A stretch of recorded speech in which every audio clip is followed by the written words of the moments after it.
எல்லாருக்கும் வணக்கம். நான் கோபாலகிருஷ்ணன் பேசுகிறேன், நியூ டெல்லி மாங்கல். பொதுவாக எல்லோரும் இந்த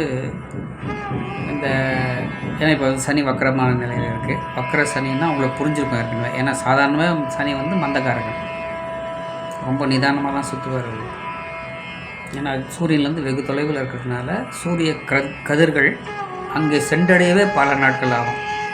ஸோ அந்த வகையில் சனி கிரகமானது ஒரு குளிர்ச்சியான கிரகம். அந்த சனி கிரகத்தினுடைய குளிர்ச்சி தாங்காமல் அதுக்கு பக்கத்தில் இருக்கக்கூடிய நிலவு டைட்டன் சனி கிரகத்திலே பெரிய நிலவு அதுதான். என்ன சனி கிரகத்தில் கிட்டத்தட்ட 56, 57, 58 கூட சொல்கிறேன், 58 நிலவுகள் இருக்குது. நமக்கு ஒரு நிலவுக்கே நமக்கு இத்தனை பிரச்சனைகளை நம்ம சந்திக்கிறோம் இல்லையா? சந்திர கிரகணம், சூரிய கிரகணம் போது அங்கே 58 நிலவுகள் சனிக்கு. அத்தனை நிலவுகளும் மிகப்பெரிய டைட்டன் அப்படிங்கிற ஒரு நிலவு. அந்த டைட்டனுங்கிற நிலவே என்ன ஆகிடுது அப்படின்னாக்க ஐஸ் கட்டி ஆகிடுதான். அதாவது சனி கிரகத்தின் குளிர்ச்சி தாங்காமல் அதுவே ஐஸ் கட்டி ஆகிடும். அந்தளவுக்கு குளிர்ச்சியான ஒரு இடம் தான் சனி. அது அவ்வளோ குளிர்ச்சியான இடத்துக்கு சுக்கிரன் ஏகப்பட்ட வெப்பம். ஏன்னா சூரியனுக்கு ரொம்ப பக்கத்தில் இருக்குது புதன், சுக்கிரன். உங்களுக்கே தெரியும், விடிவெள்ளின்னு நீங்கள் பார்த்துருப்பீங்க. வெள்ளிக்கிழமை காலங்காலத்தால் விடிவெள்ளி பாருங்கள் அப்படின்னு சொல்லுவார் இல்லையா?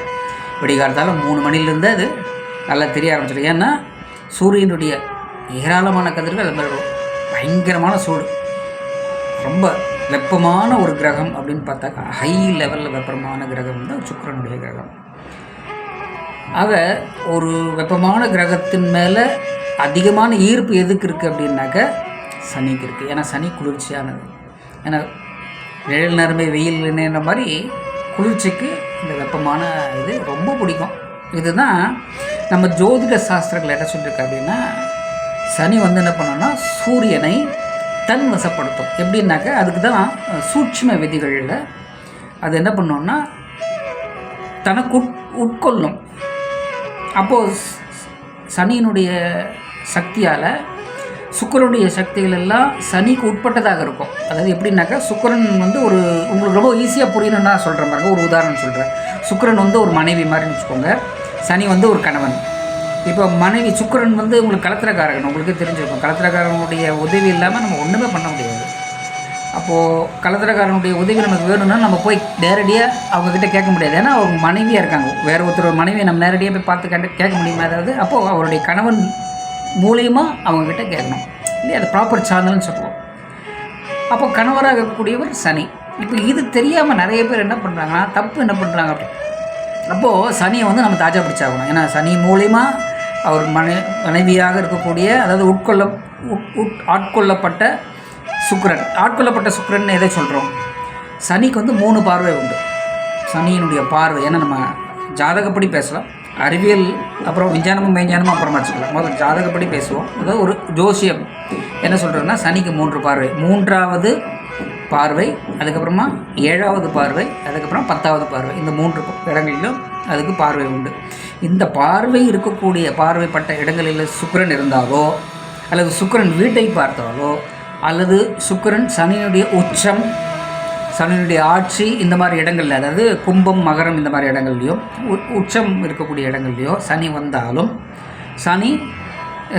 சுக்கிரன் வந்தாலும் சனிக்கு உட்பட்டதாகிடும். இப்போ சுக்கிரனுடைய சக்தி நமக்கு நேரடியாக கிடைக்காது. அப்போ நம்ம சனியை தாஜா பண்ணி ஆகணும். ஒன்று மாதிரி வசந்தவங்க யாரும் இல்லைப்பா அப்படின்னு சொல்லி சனியை தாஜா பண்ணி தான் அந்த சக்திகளை நம்ம பெற முடியும். அப்போது அந்த மாதிரியான சூழ்நிலையை புரிஞ்சுக்கணும். நம்ம நிறைய பேர் என்ன பண்ணுறாங்கன்னா தப்பு பண்ணிடுறோம். என்ன தப்பு பண்ணிடுறோம் அப்படின்னாக்க, ஆஞ்சநேயருக்கு போய் வெத்தலை மாலை போட்டு ஆஞ்சநேயர் விழுந்து வணங்கி ஆஞ்சநேயருக்கு எல்லாம் வடை மாலை போடுறது, பூ மாலை போடுறது, எல்லாம் பண்ணுறது. ஆஞ்சநேயருக்கு நிறைய பரிகாரங்கள்லாம் செஞ்சுடுவோம். அப்போ ஆஞ்சநேயருக்கும் சனிக்கும் ஒத்து வராது. 2 பேர் எதிரிகள், 2 பேரும் எதிராக அடிச்சுப்பான். விநாயகராவது பரவாயில்ல, ஏன்னா விநாயகர் அவ்வளோ எதிரியும் இல்லை, அதே நேரத்தில் நண்பனும் இல்லை. அந்த மாதிரி சரி, விநாயகருக்கு வேண்டிட்டு ஏதாவது நீங்கள் பண்ணாலும் அதனால் சனிக்காக பிரச்சனைகள் அது எதுவும் இல்லை. ஆனால் சனி உங்களுக்கு எப்போ நீங்கள் இந்த மாதிரியான ஒரு ஜாதகத்தில் அமைப்பு இருக்கோ, அப்போ நீங்கள் சுக்கிரனுடைய சக்தியை சனியை கேட்டு தான் வாங்கிக்க முடியும். அப்படின்னு இருக்கும்போது சனி ஒன்றை மாதிரி வசதி யாரும் இல்லைப்பான்னு தாஜா பண்ணி தான் வாங்கணும். அப்படிப்பட்ட சூழ்நிலை போய் சனி எதிர்த்துனா என்ன ஆகும்? கல்யாணம் அவன் அதாவது என்ன சொல்லுவான், பிரம்மச்சாரியாக அலைய வேண்டியது தான். ஆஞ்சநேயரை கட்டி பிடிச்சோன்னா பிரம்மச்சாரியாக அலைய வேண்டியது தான், கல்யாணமே ஆகாது. ஸோ இந்த சின்ன ஃபார்முலா தான், இதை புரிஞ்சுக்கிட்டா ரொம்ப ஈஸியாக இருக்கும். அது நிறைய பேர் புரிஞ்சுக்கிட்டதே இல்லை. அப்போ அவள் என்ன பண்ணுறா, சனிக்கு போய் வெத்தலை மாலை போடுறது, சனிக்கு அது வடை மாலை போடுறது, இன்னும் இருக்குது. அது பொட்டுலாம் வைக்கிறது. ஆற்றுலேயே பார்த்தீங்கன்னா அந்த ஆஞ்சநேயர் படத்துக்கு பொட்டு வச்சு சுற்றி வச்சு அப்புறம் ஒரு இது பண்ணுறது நிறைய பண்ணுறா. ஏராளமான பரிகாரங்கள்லாம் பண்ணுறேன். நான் என்ன சொல்ல, இந்த மாதிரியான பரிகாரங்களில் நல்லது கிடைக்கிறது ஒன்றும், கெட்டது ரொம்ப அற்புதமாக கிடைக்கும். அதான் சொல்லணும், சண்டைக்காரன் காலில் சாட்சிக்காரன் காலில் விழுறதை விட சண்டைக்காரன் காலில் விழலாம், அது எவ்வளோ பெஸ்ட்டு. ஆக இதை புரிஞ்சுக்கிறது இல்லை, நிறைய பேர் புரிஞ்சுக்கல. அதனால் நான் என்ன சொல்ல வரேன்னா, உங்கள் ஜாதகப்படி சனியினுடைய ஆதிக்கத்துக்கு உட்பட்டிருக்காரா பாருங்கள் சுக்கிரன். அப்போ நீங்கள் சுக்கிரனுடைய சக்தியை நீங்கள் எடுத்துக்க முடியாது. சுக்கிரன் நேரடியாக உங்களுக்கு எதுவும் கிடைக்காது. உங்களுடைய திருமண வாழ்க்கையானது அல்லது குழந்தை பாக்கியம் எல்லாமே டிலே ஆகும். சனி தொட்டிலே ஆட்டி விடுவார், குழந்தைய காட்டி விடுவார். அதோட மந்தக்காரகன் வர ரொம்ப ஸ்லோவாக சுற்றுவார். அவர் சாதாரணமாக ஸ்லோ, இன்னும் வக்கர காலத்தில் டெட் ஸ்லோன்னு சொல்லுவோம். அவ்வளோ மோசமாக சுற்றுவார், அவ்வளோ நிதானமாக. அடுத்தது நவம்பர் வரைக்கும் அவருக்கு இந்த மாதிரி வக்கர காலங்கள் இருக்குது. ஸோ இப்போ இதை எதுக்கு நான் சொல்ல வந்தேன் அப்படின்னாக்க, அப்போ நம்ம சனியை ஜாஜா பண்ணி ஆகணும். ஒன்று மாதிரி இல்லைன்னு சொல்லி காரியத்தை சாதிச்சுக்கணும். அப்போ நமக்கு சனிக்கு பிடிச்ச மாதிரியே நடந்து கொள்ள வேண்டும். இந்த மாதிரியான ஜாதகக்காரர்கள் சனிக்கு பிடிச்ச மாதிரி எப்படி நடந்துக்கலாம்? சனிக்கு வாசனை திரவியங்கள்னால் ரொம்ப பிடிக்கும். ஏன்னா சனினா கொஞ்சம் எண்ணெய் வடிகிற அவர் இருப்பார், அதிகமாக குளிச்சு ரொம்ப டெய்லியெலாம் குளிச்சு ரொம்ப சுத்தபத்தமாக அப்படின்றதுலாம் கிடையாது. ஏதோ ஒன்று இருப்பார். அவருக்கு எதாவது நீ சொல்கிறீங்களே, நீங்கள் நிறைய பேர் குளிக்காமல் நிறைய அப்படியே இருப்பாங்க, அப்புறம் அவங்களாம் சென்ட் அடிச்சுப்பாங்க. இது நேச்சுரல். ஆக சனிக்கு அந்த வாசனை திரவியங்கள்லாம் ரொம்ப பிடிக்கும். அதுதான் முக்கியமாக சனிக்கு தான் நம்பர் 1 பொசிஷனில் அந்த இது எடுத்துக்கிறோம். அது ஜவ்வாதுன்றது ஒரு புணுகு, பூனையினுடைய வேர்வைங்கிற புணுகுலேருந்து வர்றது. அது அபிஷேகத்துக்கு அவ்வளோ சிறப்பு வாய்ந்ததில்லை. அதோட ஜவ்வாதுடைய ஸ்பெஷல் என்ன அப்படின்னாக்க, ரொம்ப ஃபிஷ் மார்க்கெட் அந்த மாதிரி குப்பை கோலங்கள் இருக்கிற இடத்துல ஜவ்வாது போட்டுன்னு போனால் ஜவ்வாது வாசனை தூக்கி அடிக்கும். ஆனால் கோயில் உள்ள ஜவ்வாது தடவிட்டு போனீங்க அப்படின்னா ஜவ்வாது வாங்க அடங்கிடும், கொஞ்சம் குறைஞ்சி தான் வாசனை அடிக்கும். ஆக இதுதான் ஜவ்வாதுனுடைய ஸ்பெஷல்.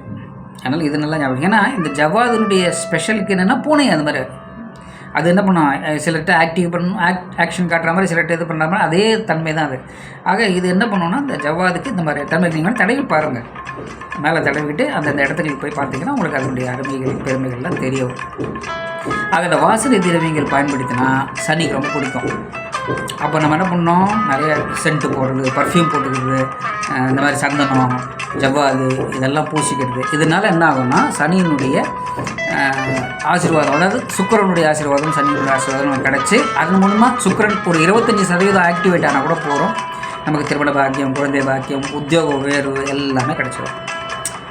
ஆக இந்த மாதிரி ஒரு விசேஷங்கள், ஒரு சூட்சும விதியை சரியாக புரிஞ்சுக்கிட்டு அதை பயன்படுத்திக்கணும். அதுக்கேற்ற மாதிரியான பரிகார முறைகளை எடுத்துக்கணும். ரொம்ப சிம்பிளான பரிகார முறைகள். சென்ட் பர்ஃப்யூம் யூஸ் பண்ணுங்கள். பொண்ணு பார்க்க போனீங்கன்னா தட்டி போகுதா, சென்ட் பர்ஃப்யூம் யூஸ் பண்ணுங்கள்.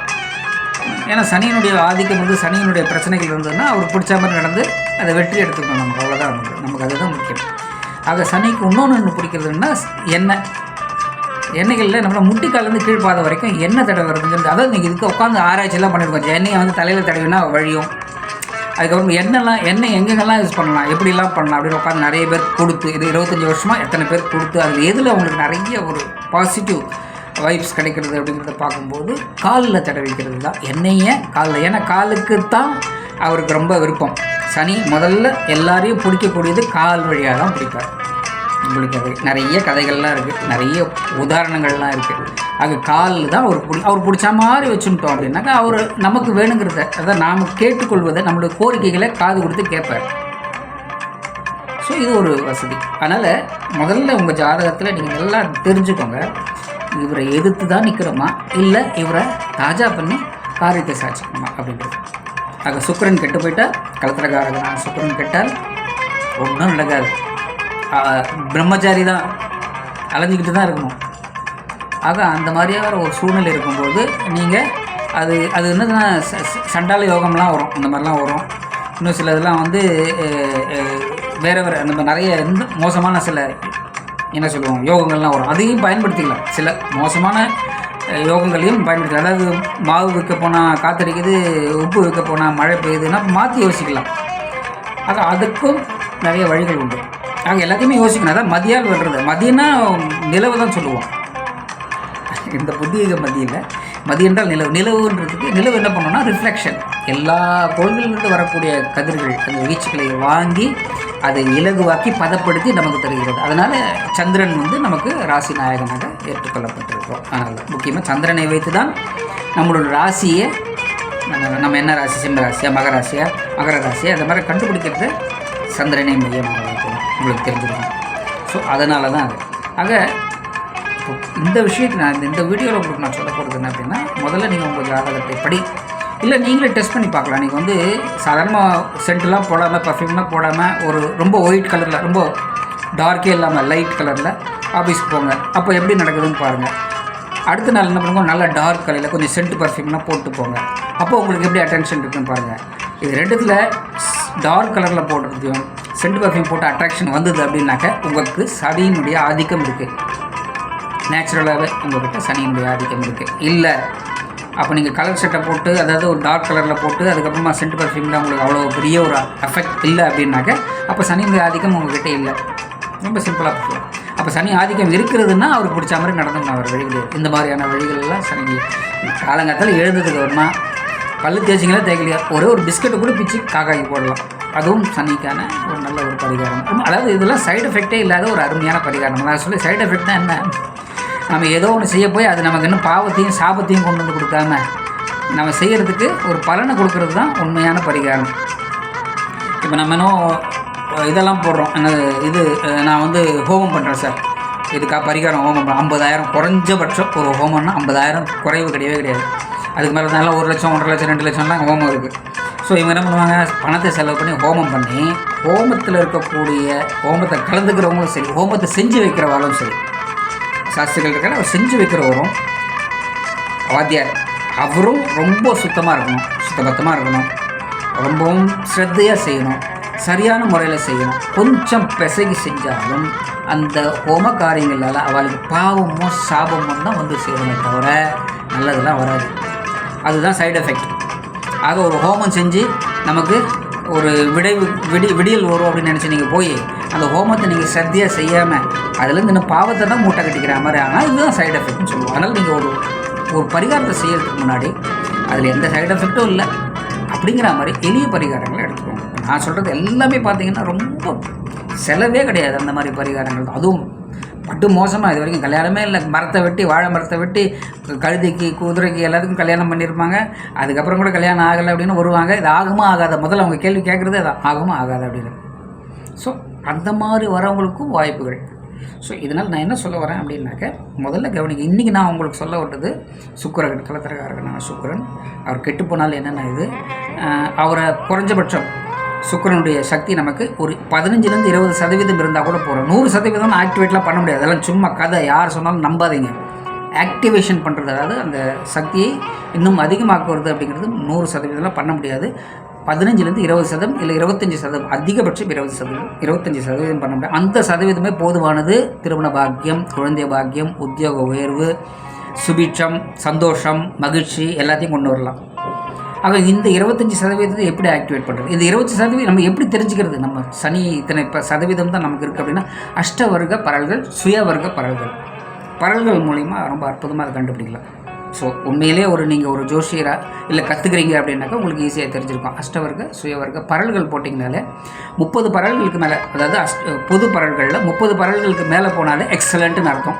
30ங்கிறது ஆவரேஜ், 30 கீழே இருந்தால் குறைவாக தான் இருக்கும். அப்போ நீங்கள் ஆக்டிவேட் பண்ணியிருக்கணும்.